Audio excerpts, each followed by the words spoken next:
तेरजेचा नमुना. तर तेरीज कशा पद्धतीने बनवली जाते तर या ठिकाणी पहा. तर या ठिकाणी टिंबटिंब यांची तेरीज म्हणजे ज्यांची तेरीज आहे तिथं त्या ठिकाणी नाव येईल किंवा एखाद्या व्यवसायाचं नाव येईल, उद्योगाचं नाव येईल किंवा व्यापाऱ्याचं नाव.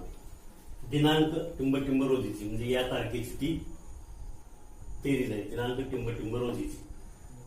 तर या नमुन्यामध्ये तपशील कशाविषयी ती तेरीज लिहिली आहे त्या खात्याचं नाव, खातेपान, ज्या खातेवहीमध्ये दिलेलं होतं त्याचा पान नंबर आणि नावे शिल्लक रुपये आणि जमा शिल्लक रुपये.